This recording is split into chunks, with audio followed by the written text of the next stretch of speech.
fuzzy financial schemes, a knack for controversy, and a growing sense of patriotism. It all adds up to Jackie Chan's diminished presence in American cinema.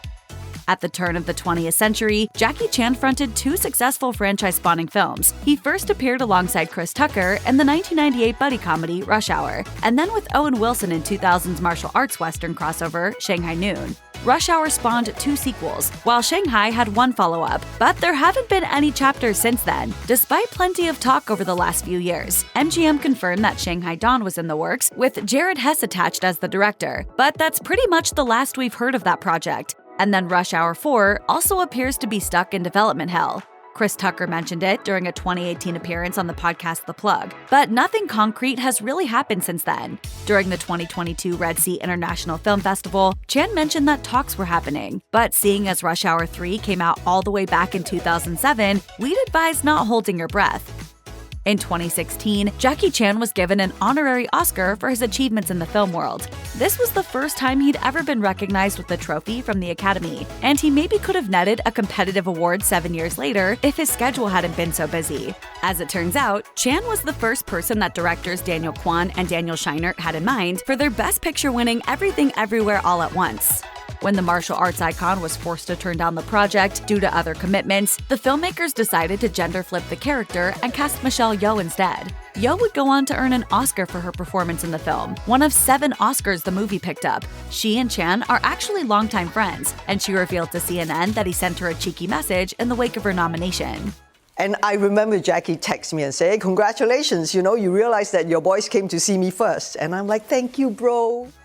While Jackie Chan has been mostly absent from American cinemas lately, he's still a big screen regular in the Far East. If you take a close look at his recent filmography, you'll realize that he's actually just as busy as ever. In 2020, he fronted the action-adventure flick Vanguard. The following year, he cameoed in the dramedy All You Need Is Love, took a supporting role in the rom-com Goodnight Beijing, and voiced the Dragon Long in the Mandarin dub of Wish Dragon. And then he has 4 Chinese projects due to be released in 2023. At the Beijing premiere of the stuntman drama Ride On, Chan explained why he turned his back on his American dream. As he put it, "I went there, but nobody said my fighting was good. Nobody cared about my fighting scenes. So I gave up on Hollywood. Today, I am proud of my decision. It was not that I wanted to go to Hollywood, but that Hollywood wanted me." Chan also advised any budding Chinese action heroes to forget about hopping to the States. As he added, "People won't write scripts for you. Stay in China and develop your abilities. When you become successful, people will come to find you."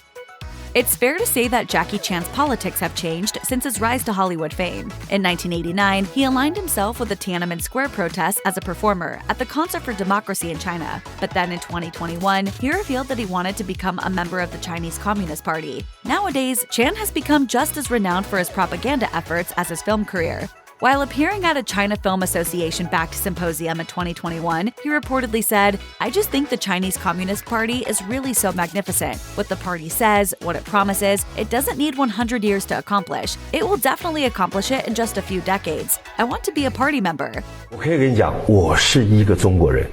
Just 2 years earlier, Chan spoke out against protests over a Hong Kong anti-extradition bill. In an interview with China's state broadcaster CCTV, he said that he was heartbroken and worried about the unrest. He also pledged his support to a campaign on social media designed to prevent the desecration of the national flag.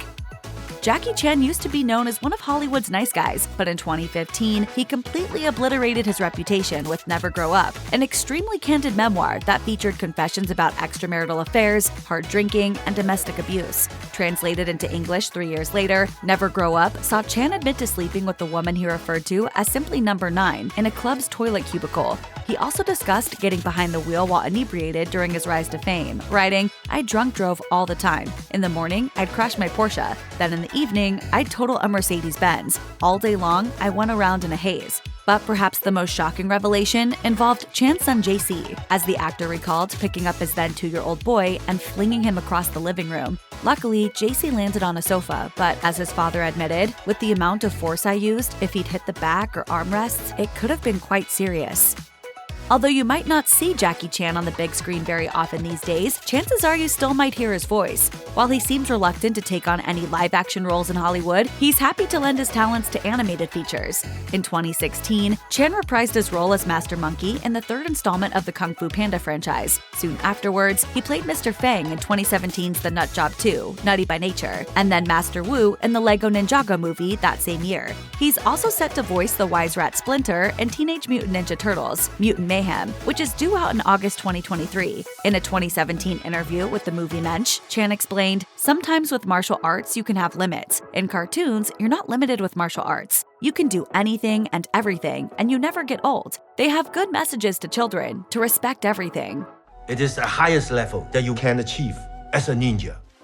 In 2013, Jackie Chan risked alienating much of his Western fan base when he described the United States as the most corrupt country in the world. He made the comments in response to the international outcry over China's censorship of a major newspaper, telling a Hong Kong TV network, "The real success of the new China has been made in the past dozen of years. Our country's president also admits they have the corruption problem and some other stuff, but we are making progress. What I can see is our country is continuously making progress and learning." Chan then switched his focus to the US as he blamed the country for the recent worldwide financial crisis. And this wasn't the first time that Chan had courted controversy for similar views. He once described Taiwanese democracy as, quote, "the biggest joke in the world." And on the topic of Chinese censorship of his movies, he argued, "Chinese people need to be controlled, otherwise they will do whatever they want."